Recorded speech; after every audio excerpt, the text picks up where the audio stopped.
I am Inka Larissa. And I am Jennifer Rose. Whisky Sisters, the podcast. We're two whiskey pals serving a weekly whiskey podcast and rocking your whiskey world. Exploring the whiskies and distilleries of the world and meeting amazing people along the way. We'll be sticking our noses into our drams and all things whiskey. So fill your whiskey glass and join the fun. Today, listeners, welcome to the podcast. We are exploring Portuguese single malts and their amazingly interesting casks. Yes, I'm super excited about this episode because I have never tried Portuguese whiskey. I didn't even know it existed. And we previously tried Italian whiskey, which was quite nice. So yeah, I'm excited. And I like funky cask finishing anyway. Absolutely. And we've recently been jaunting in Lisbon together, haven't we, Inka? So how appropriate. Exactly. And before we stick our noses into the latest whiskey news, I also wanted to thank Woodwork or Venakki Distillery for all these samples. Very kind of you. Thank you very much. Super, super kind. Muito obrigada. Stick your nose in it. So did you see the Glencairn Glass's new marketing campaign recently? No, I have not, Inka. So they launched a campaign challenging whiskey producers to consider the glassware they use. Oh, they're laying down the gauntlet. Yeah, wait for this, right? The campaign asks, you wouldn't serve a gourmet meal on a paper plate. So why would you serve your whiskey in a poor quality glassware? Ooh, statements. Like, for sure. Yeah, and it features a tagline, don't destroy your brand. Your whiskey deserves better. Ooh, groins flat power move. I know. And they even have this video where they show different types of glassware and destroy them by dropping them on the floor. They literally glass flying, and they have whiskey in the glasses and stuff. And then it says, don't destroy your whiskey brand. Serve it in a Glencairn glass. Whoa. Yeah, I've seen the paper plate picture and stuff. I was really surprised by this campaign because I feel like so many people already use Glencairn and think that their glass is pretty much the best. Yeah. So like that they have to, like, I guess, well, of course you have to market your product and maybe not everyone's using it, but bold. I think it's quite bold. That is a good word for it. I like the sassiness. And do you know what it's bringing? It's bringing big dram energy. Yes. And, if you're a new listener, we are quite big fans of Glencairn here. And it's the tulip-shaped glass, again, for people new to their whiskey journey. Look at our logo. We are massive fans of the Glencairn. And Glencairn sent us branded glasses that are sexy, sexy. Yeah, and just a disclaimer, we were massive fans before they sent the branded ones, and that's why they sent us them, because they realized that we keep talking about them all the time. Yeah, exactly. They realised we were like such super fans. I think they maybe took pity on us and sent us some glasses. Yeah. In other whiskey news, Port of Leith has appointed a head of whiskey as it prepares to turn on the stills and open its doors to the public. Babav Sood, previously operations manager at the Leith Distillery, has taken on the newly created role, marking a milestone for the 13 million 9-story tower-like distillery, which is due to open later this year. As well as tours, tastings and a top-floor bar, a Port of Leith distillery will produce up to 1 million bottles of whiskey per year using locally grown barley. Years of research into yeast and fermentation and casks procured from Spain, Portugal and the US. Their anticipated figures indicate that the distillery will attract 25,000 visitors in its first year, with projections rising to 160,000 annual visitors by 2025. Oh, I'm really nervous for them because they spent so much money opening these distilleries and there's been so many setbacks. So I really, really hope that in 3 years' time, their whiskey will be amazing. I really hope so too. It's like quite different, isn't it? That, if you've not seen the distillery, do a little Google, go online. It's a really imposing, statuesque 9-story building on the water in Leith. Yeah, exactly. Because it's by the water, they couldn't go with the design they wanted and they had to go upwards. And also they invited us for the opening, which I think it was 26th of September. And I'm so gutted we can't go, but hopefully we can arrange another visit at some point. Super gutted we can't go. That was really lovely of them. I know, Inca, if we had a massive Whisky Sisters travel budget, we could drop all our other life stuff and make all these amazing invitations. But don't be perturbed, people. Keep inviting us to stuff and we will come to what we can. Japanese Komoro Distillery has revealed their opening date, the 23rd of July. The state-of-the-art distillery is located on the outskirts of Komoro in the Nagano prefecture. Komoro Distillery's website allows users to book visits to the distillery, which now has operational pot stills and access its much-anticipated Whiskey Academy. Academy. It's one of those words I can't say. Academy. Academy. I'm actually just thinking you're saying all these Japanese names so skillfully.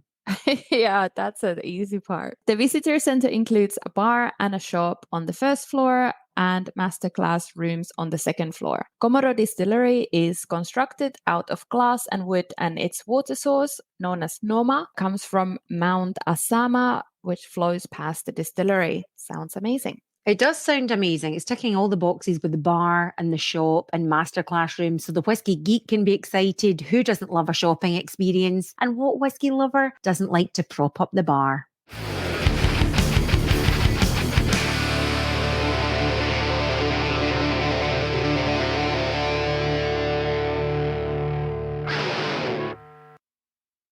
Worldwide whiskies with the Whisky Sisters. Portugal, as those of you that listen to this podcast may be slightly bored of me saying how much I love Portugal, I spend a lot of time there. But as well as being a great love of gins, Portugal has a great tradition of winemaking and a wealth of characterful, if sometimes unpronounceable, indigenous juicy grape varieties, as well as a wonderfully varied climate and topography. I feel duty bound to sample a lot of the Vino Branco, to sample as much of their white wine as possible, because I do find it super delicious. But the country itself has a long tradition of making and aging wines and other spirits, and is the birthplace of some of the best casks in the world, in turn lending to the endless possibilities for traditional and bespoke coopering. And in fact, we spoke to a cooper, we were in contact with a cooper, Charles Cutler, who was saying that their main business is selling port and Madeira casks, traditionally to Scottish distillers. But over the last 10 years, they have seen so much growth in Asian markets and even Australia, and lots of orders also to artisan distilleries in Northern Europe. So that's quite exciting, isn't it? He's from Luso Barrel in Portugal, specialising in lots of funky casks. A fun business to be in, maybe, because you get to probably sample loads of bits and talk to loads of distilleries. And it must be quite exciting, especially, as you say, especially if they're becoming more sought after, with more interest, meeting people from all over the world. Very cool. And today we are featuring the Venakki Distillery, which is the pioneer of Portuguese whiskey based in Alparcia, Portugal. They are an independently owned micro distillery with a small team of 3 people and big old dreams, baby. I'm really struggling with this distillery name. This is really childish, but it's called Venakki. And Naki means like a tiny little hot dog sausage in Finnish. I'm just I know, it's so stupid, but it makes me think of little sausages that you boil. Oh, listeners, Inca was recently telling me, because Inca lives in Italy, for those of you that don't know, and she's pretty fluent in Italian as well as being a native Finnish speaker. And she was telling me about some of the hilarious words that are the same in both languages but mean entirely different things. I know, and all those things always mean something rude in Italian, and in Finnish it's just oh, look at the sea, or, So you're kind of reading the Tiny Sausage Woodwork Whiskey Distillery, pretty much. Yeah. So anyway, the Venakki Woodwork whiskey, so they have the whiskey range is called Woodwork, which makes sense with all the casks. So it's all about craftsmanship, cooperage, and wood management. And they are curious about cask influence in whiskey, which has resulted in few unusual and even rather controversial experiments. I totally appreciate all that experimenting. Exactly. Get busy. They do have the perfect climate for whiskey maturation, warm weather throughout the year, hot days and cool nights, daily variations ranging typically from 15 to 40 degrees Celsius. And also they have that Atlantic influence, so they probably get a little bit of sea breeze you need to take casks as well. And For also the sure. soil of the wine and the grapes. So like you mentioned, they are the pioneers of Portuguese whiskey, and they explore all these possibilities with these bespoke oak casks, which are naturally air seasoned up to 36 months. Or some of the casks, they also combine staves from American and European oaks with different toast levels for extra complexity. Whoa, that's like hybrid, like new wave, amazing sort of, I don't know, mixing it up casks. Yeah, exactly. There's so many components that will give the flavor, like obviously the type of wood, the previous liquid, but then the weather, the climate, and also those different bits of wood. Pretty cool. Today, we are sampling 4 whiskies from the rare Portuguese cask collection. Like I mentioned earlier, I'm super excited to try this. But one thing, when I was kind of researching this distillery and looking at stuff, just was the fact that they still have loads of the Jim Murray stuff, because Jim Murray, Is that the guy that is a little bit, Yeah. bit saucy in his descriptives? Is that the one? Yeah. Like Ah, some of the descriptions, they are like they're super gross. inappropriate / gross / a wee Yeah. bit too And far. like I don't like, like when you're talking about sherry butts and joking about big butts, or a bit of, legs running, the legs on the glass, and slow legs, whatever. I don't mind. And like we were talking about in the previous episode about Mötley Crüe, asking for different body parts to be shown and things like that. I'm totally fine with it, but he just went too far with Too super far. gross, like bleh. Yeah. So anyway, so they still have like all these, like on the samples they sent us, it says 93 points, Whiskey Bible, blah, blah, blah. And then they have like pictures of him on their website and stuff. And it's like, come on, just delete. I recognized the name, but I hadn't put 2 and 2 together. But anyway, let's try these whiskies with an open mind. For sure. We're all for sexy whiskies, but just not taking it too damn far. Yeah, no porn whiskey. Maybe those of you that use Instagram might notice we don't even use the hashtag whiskey porn, do we, Inka? No, I don't really like that. There's a line. We've all got to find our line and tread that line, haven't we? Yeah, exactly. That's the thing. I think we find our lines and we find our like-minded people. A little bit of cheeky, but we want to align with our tribe and not get too nasty. Dram On Fire. Today's Dram On Fire, we have a whopping 4 drams. We actually had 5, but we had to kind of limit it a little bit. So we won't be milking the tasting notes as long and as much as we would normally do. Boo! Or we probably will, and then I'll do like edit. This is like an hour-long episode edit. So we wanted to sample all of these to give you a better idea about the Portuguese whiskey and what Woodwork actually got to offer. So that's why we didn't want to limit it too much, because we're dedicated to the cause. We don't want to let people down. We're here for you, for research. So let's start with the cask strength, or actually all of these are cask strength as well. 64.7 brandy cask finish, with first maturation of 3 years in ex-bourbon barrels, and then transferred to a first fill, freshly emptied 300-liter brandy barrique for some time, and it is not disclosed how long the secondary maturation took. This is €90, 95.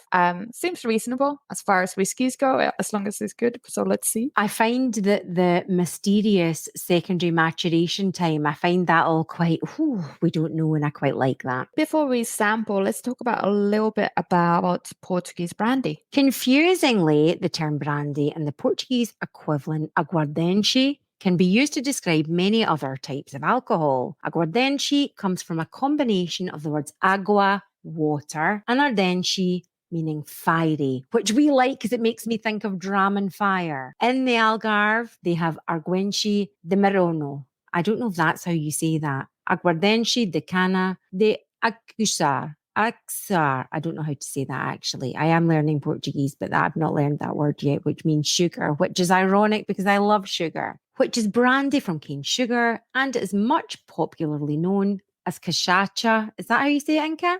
Yeah, cachaça, yeah. It's It's a Brazilian brandy. However, even if we don't have confirmation on this, we are guessing the brandy casks used for this release are coming from the Lorena region, or it could be from the most famous of the Portuguese brandies, Macieira. Yeah, so we did ask what type of brandy, not necessarily the brand, exact brand, but what type of brandy they were using, but they weren't allowed to give any information, and because they said it was like some of the big names, so that's why we came to this conclusion that it's probably one of these two, but we don't know for sure. But let's sample and see what we think. So color on this one, Golden syrup, so deep golden, bordering on amber for sure. and kind of sunsetty maybe even. What about the nose? How did you find it, Inka? Obviously, because it's quite strong, it's quite in your face at first, so it needed a little bit of time in the glass, but loads of different baking spices, and I was getting that kind of coffee cakes with loads of baking spices, maybe some kind of mocha feel to it. What did you get? I got there was strong depth of aroma on the nose, like a kind of heavy sweet pastry, vanilla pod, but also a citrusy thing. I was maybe wondering, is it lime? Is it passion fruit? Yeah, I find that like a lot of these drams, actually, there was a lot going on. I got the citrus on the palate. I didn't get so much on the nose. So like on the palate, okay. I found it very oaky with a lot of cinnamon and some citrus. And then I was thinking like, oh, actually like lemon peel, like lemon zest. Absolutely. I wasn't loving it. I can really get on board with the lemoniness. I got a burst of citrus flavors. I got fresh lemon, then I got a candied lemon peel. You know, that kind of weird candied lemon with sugar around it. I was wondering, like, is it popcorn kernels? I was thinking of pastel de nata, you know, the Portuguese custard tarts, like the flaky pastry, and maybe a bit of white pepper spice. I did enjoy it actually on the palate. Yeah, there's definitely some spice thing going on. I don't know. It was just not giving me much. And because it was kind of like a spicy, like hot. And I don't know if it was because today is 37 degrees here or because it's, higher ABV. So I did add a drop of water, which is crazy. Shock horror. Hold me down. I know. And it became a bit drier and even more woody, but it didn't become that much more spicier, funnily enough. But it didn't work for me. The nose was okay, but the palate was too oaky, too kind of citrusy. I wasn't like super fan. Not a super fan for you. How did you find the finish? I found it quite caramelized, and the spice for me changed from a white pepper spice on the finish to a ginger spice tingle. Yeah, there's definitely that kind of tingling thing going on, but I just find it very woody, oaky, kind of wood chips. And I was quite impressed by the depth of flavors. I was in a happy place. I was in a sunny place. I'm in love with Portugal. I don't know whether that helped the sort of enraptured vibes, but I did enjoy it. So it's good to hear your thoughts too. Up next, a Tawny Port cask number 1, 63.8%, retailing at €330. Woo! We are very grateful to have this pricey sample. I'm really respecting that they're all cask strength. You really then get the full flavor from the cask. For sure. And this Tawny Port cask, 3 years in ex-bourbon barrels, then transferred to a first fill, freshly emptied 500 litre, 20-year-old Tawny Port butt. Oh, see, I want to make a butt joke now, but I can't because we just spoke about gin. Port is the type of fortified wine which is made by adding a distilled spirit. They are produced with grapes from the Douro Valley in the northern part of Portugal. I feel terrible. I feel I'm pronouncing all these lovely places badly, but hey, we're consistent. We're always goofing up with the pronunciation. The spirit choice is usually a grape brandy, and its addition halts the fermentation process, resulting in a higher sugar content, as well as that higher ABV. The age statement referring to the time spent in wood. Tawny lovers often prefer 20-year-old, believing that it kind of strikes the right balance between the aged character and fresh, zesty youthfulness. And usually, Tawny ports have rich amber color and the flavors of caramel and nuts. If it's aged for longer, maybe flavors like dates and prunes. So kind of similar, I would think, to PX cherries maybe. And the age doesn't mean a single vintage. A tawny is usually a blend of several different wines, and usually those wines come from several different years. So the age is normally a very loose calculation rather than the average. And it's more based on the taste than anything mathematical. I found it at first, I was like confused by the samples that we had, the labeling, because I was thinking like, oh, this whiskey is 20 years old. And then I realized actually, no, it's the Tawny Port that's been aged for 20 years. Yeah. Okay, similar colour, I think, on that one. Yeah, definitely light ambery for sure. Yeah. I found this one quite different on the nose. How did you find it? Whoa, so different. This was like sweet iced tea. I was getting vanilla custard, cheesecake. My mom used to make this kind of cheesecake with, there's almost like a sweet bun, like rather than that kind of. Is it the one, did she bake it in the oven? Yeah, exactly. Oh, like a baked cheesecake vibe. They are also super badass. It has like tint peaches and raisins in it as well. Ooh. Yeah, so I was getting a lot of that. It was like taking me back to my childhood. I was also getting dusting like a vanilla sugar type of thing, which is really strong, and some whipped cream. I found it super different on the nose. As I'm nosing it again now, I can very much like be nodding my head vigorously to all your nosing notes. I actually found it on initial nosing quite floral. I'm like, oh, rose garden, then like musky rose perfume, fresh apple, like juicy grapes. So I found it kind of lighter, but still with depth of sweetness. So it's really interesting to hear your notes. Yeah. Yeah, it was very sweet. Actually, now that I'm just having a quick nose in it, I think also those dandelions. Yeah. Creamy kind of dandelion. Yeah, for sure. Floral and the kind of milkiness from the stem. I think it was very similar to the nose on the palate. For me, too sweet. It feels really strong on sweetness, but also on the alcohol levels. I was thinking melted chocolate ice cream, chocolate-filled wafers, lots of dry fruits, a lot going on there, but it was so sweet. Interesting, because we know that my palate's a bit sweeter than yours, although I don't like sickly sweet. I found it gingery spiced, orange like sponge cake, so that any sort of citrus was much sweeter in the oranginess. But I was also thinking, those quite heavy, juicy pastries that have got custard and fruit in them? I was thinking of those, so a kind of depth and a buttery sweetness. On the finish, I was like, what is this? I think the spice went into, in Finland growing up, did you have that popping candy that you put in your mouth? Oh, and yeah. Yeah.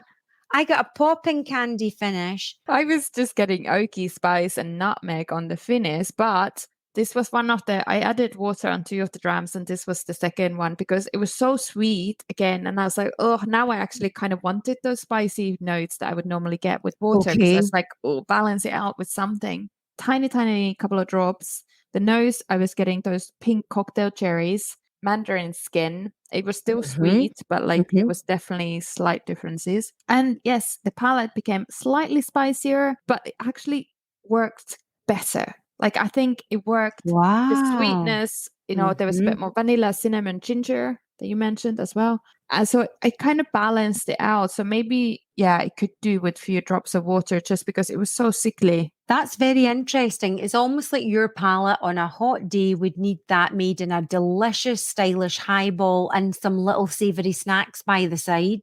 Sounds about right. Yeah, I like that. Now I want one. Where's my nuts? The same template, same base for this whiskey. However, this was then transferred for whiskey number 3 into a first fill, freshly emptied Douro wine cask, which was a STR cask for extra maturation for again an undisclosed mysterious number of years. And it would cost you €360 on the current market. Have you been to Porto, Inka? I have not, but it's on my list because everyone always says Porto is amazing. You have to go. It's so beautiful and it's really fun and funky and just cool. I think we should go anyway and explore all these, Douro wine, so understand all these casks better. Also, port comes from Douro Valley or Porto. So sure, we should definitely go for a little trip. Absolutely. Whisky Sisters! Douro Valley is one of the most beautiful wine regions in the world and deservedly Portugal's best known, and has quickly emerged to lead the way as the country's premium wine region. And many port shippers have seen the potential of their grapes to make exciting full-flavoured reds and fresh dry whites. There is an enormous variety of different terroirs within the Douro Valley. This is essentially a sparsely populated hot region where grapes are grown on spectacularly steep terrace slopes. Wine grapes are the same as those that go into port, and which names we don't even try to pronounce.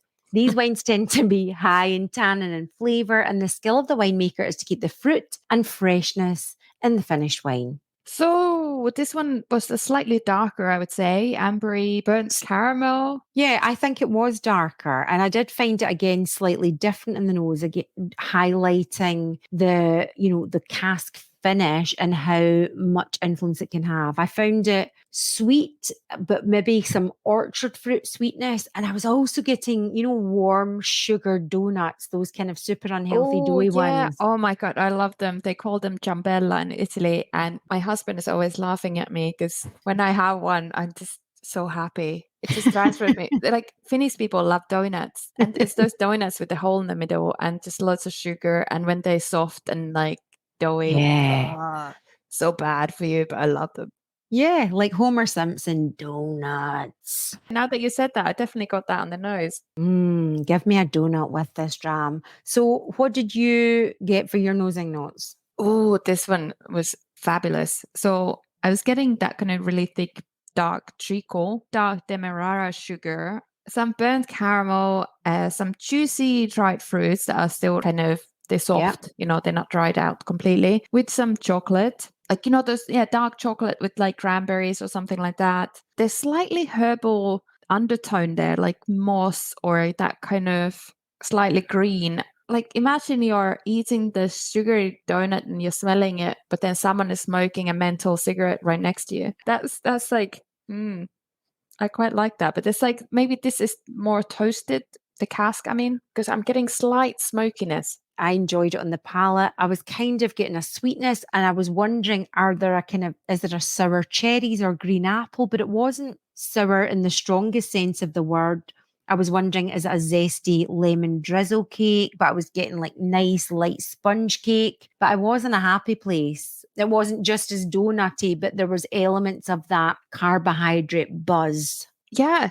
Did you find it salty at all? Now that I'm sipping it, I would add into the finish notes, I do have a mild saltiness, and I kind of like salt. So I'm really enjoying it. Me too. So I was getting salty. Then it was like dried fruits. And that kind of, you said that kind of sour and like you weren't sure what that was. But like I was getting cranberries. That like makes sense. Cranberries, that kind of slight kind of bitterness. But then, those herbal grassy notes that I was getting on the nose, on the palate, I found things like rosemary and juniper, something kind of piney notes. Ooh, botanical herbal goodness. I'm loving that. And there was also a spicy hot feel to it. So some sort of maybe slight chili, dark chocolate, and a little bit of caramel in there somewhere as well. I was loving it. Yeah. Oh, that's so good. You're just team Douro wine cask. I really enjoyed it as well. The finish, I've written post pastry carb happiness, sweetness vibes with some ginger spice. But as I wrote ginger spice, I thought, is it a chili spice? But I was having happiness. If you eat carbohydrates and you kind of get a wave of serotonin and all the good brain chemicals, and you just feel kind of like happy carbohydrate coma-ish. I kind of had that on the finish. I was like, Nice. So the last one is Madeira cask finish, and again the same concept: ex-bourbon, 3 years, freshly emptied Madeira cask, and we don't know for how long it's been in that cask. Bottled at 63.5% ABV and cost you a whopping €280. The price point, like, oh my God, I have to say the prices on these are crazy, and the bottles are 500 mils as well. It is a luxury sip because of the price point. And I do feel we're very lucky to be trying them. But yeah. There's a whiskey community that people tend to, like, especially if you're in the same country, people buy a bottle together and then like split So like Yeah. maybe 5 people buy the bottle together and then they split the samples, or one person buys the bottle and then sells the samples to other people who want to try and post them. So that might be an idea for anyone who wants to try these things but don't really want to commit to such a pricey thing. So just find your For mates. sure. And dive into the Portuguese whiskey world. That's such a good shout. Do you know, in my Portuguese lesson, I learned that you pronounce that Madeira. Well, that's what Infinity would say, Madeira, as well. We seem to, in the English language, say pretty much everything wrong that's not I know. I need to just British. stop pronouncing everything how I say it in Finnish, because I guess with Portuguese it's similar to Italian, so a lot of the words are easier. Yeah, you can help me with my Portuguese. So the Madeira wine comes from the Madeira island located in the Atlantic Ocean in front of the African continent. The wine itself is a fortified Portuguese wine and it dates back to the 15th century. The crushed and pressed wine grapes are often fermented in their own skin. They also use a special heat and moisture treatment that is meant to replicate the journey of the Madeira casks on the ships back in the day. The maturation period and storing facilities range from stainless steel tanks and these juicy oak casks that we now have the benefit for. And the legislation dictates that the wine has to be stored for at least 90 days at 55 degrees Celsius. That's interesting, isn't it? Yeah, I didn't know that. Steamy hot. And this cooking process lets the wine undergo many reductive and oxidative stages, adding a lot to the coloring of Madeira. At the end of the maturation, the alcohol levels are adjusted by adding grape spirit. Steamy vino coming from the body heat. Oh, on that note, can we just say R.I.P. Tina Turner? Oh, yeah. Sad. Okay, so the Madeira cask finish. Oh, the colouring, let's chat about that. Yes. Okay. First, I wrote mahogany. Then I wrote dark chestnut, and then maroon. It is so deep, isn't it? It's almost orange. It's just such a deep colour, isn't it? Yeah, that's definitely the deepest of them all. For sure. How did you find this in the nose? Okay, so do you know the German sweets called Toffifee? I do know those. So Toffifee is a caramel cup with nougat, caramel, and hazelnut topped with chocolate button. So I was getting all of it. And some tablet and fudge and all of that. It was a bit oily how it stick to the glass. Yeah, that makes sense. I was getting an oaky nose, a wet woodiness, really ripe plum, super juicy dark ripe berries. Again, sort of rich, juicy sweet caramel. I was enjoying it in the nose. I found it again quite different. It was a really nice nose. What about the palate? I found the mouthfeel quite nice. There was kind of softness to it, a slight heaviness to it. But now when I kind of go on the second sip, because it's just getting so hot in here, I'm like losing it a little bit. But did you find that? Did you think there was? Yes, but Inka, I know we're both sipping in hot climates for this episode. However, I think there's something in this cask finish that gives some sort of different mouthfeel that feels a depth of warmth. Yeah, absolutely. I got on the palate sherry soaked sponge, less spicy, like a juicy trifle, the whipped cream, sort of cinnamon, plump sherry soaked raisins, but this kind of warming, melting, I don't know, like embrace from this dram as I sipped it. Actually, it was surprising because it was slightly drier on the palate than compared to the other ones. But then there was still that kind of sweet milk chocolate feel to it. I was getting coffee cake with nuts and dried fruit. And on the finish, I was getting licorice. Like a salty licorice, but that kind of still kind of sweetness of the licorice root that you get with gins. And the nose was so sweet and it was giving me all that nougat and all that kind of caramel sweetness. The palate wasn't as sweet, but I still really enjoyed it. I was quite surprised by it. Just by that kind of sensation of warmth, not just like warmth of the whiskey kind of spice or alcoholiness, just something different that I'm not describing very well, but I think you can feel me and get on board with that. And I did enjoy it, but as I'm sipping it again as we're chatting, I feel I'm enjoying it all the more. Like there's so many layers to it somehow. Yeah, and I think now that it's been in my glass for a while, there's some sort of fruity, fresh fruit on the background, like cranberry or red currant. I'm Or finding it. maybe black currant, actually. Right, let's cut to the chase. What is your favourite? Come on. Okay, do you want to do the whole order from the least favorite to favorite? Yeah, go for it. Okay, least favorite was the first one, the brandy one. Then the port was too sweet for me, although I did enjoy it much more with water. Surprise, shock, horror. Sure. And then, I don't know, maybe the Madeira, and then winner is the Douro.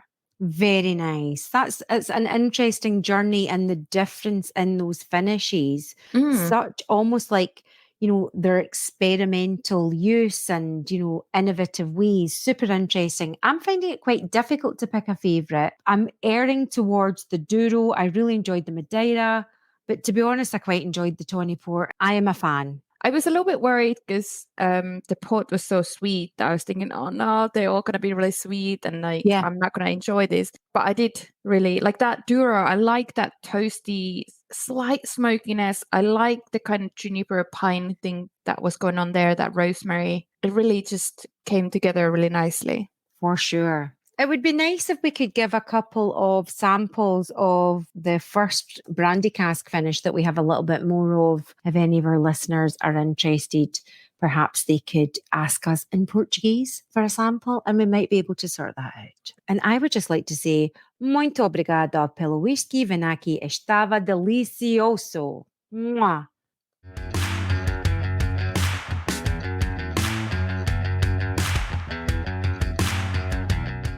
Whisky Sisters Whisky Fact. In Portugal, there are 4 different types of fortified wines: Carcavelos, Madeira, Moscatel, and Port.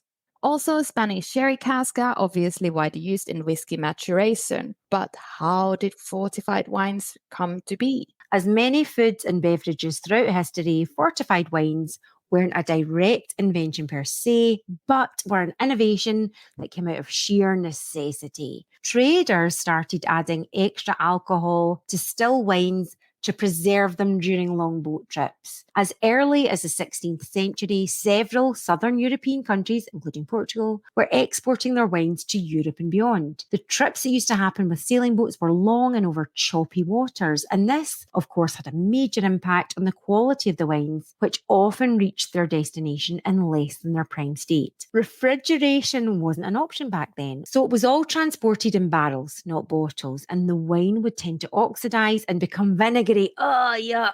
And the addition of spirits was a way to get around this situation, as higher alcohol content would result in less spoilage. If in doubt, add more alcohol. When does that not go wrong? When this method of fortifying wines came about, not everyone in the wine industry was happy, as some would suspiciously consider this a way to adulterate wines of poor quality.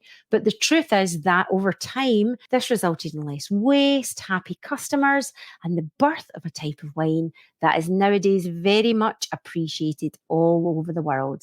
I love when these sort of innovative, let's kind of be solution focused and, throw a bit of a effort at it, kind of works out in the end. And also, I love that people wanted to drink alcohol so badly that they had to figure out ways to make it last and not be vinegar. Respect. Whisky Sisters, que rest. Overall, great mix of bottles. Next week, we are traveling from Portugal all the way to England, and we will be chatting about English whiskey, sample whiskies from Cotswolds, and Oxford Artisan Distillery. I'm really looking forward to this for many reasons. And in the UK, the majority of our listeners are in England. Thank you, English people, for listening to our podcast. I know, I feel like I need to practice my proper English accent for next week. Inka, are you going to tell our listeners that you used to live in Essex and you can speak many an Essex phrase? I know, I was saving my Essex joke for next week. So you'll have to listen next week to hear my silly joke. You know the score, regular listeners, but if you're new to us, follow us on Instagram at whiskysisters.podcast, Twitter at Whisky Sisters, and Facebook at Whisky Sisters Podcast. Até a próxima, Inka! Oh, alla prossima. Ciao, ciao. May your glass be full. And your dram on fire.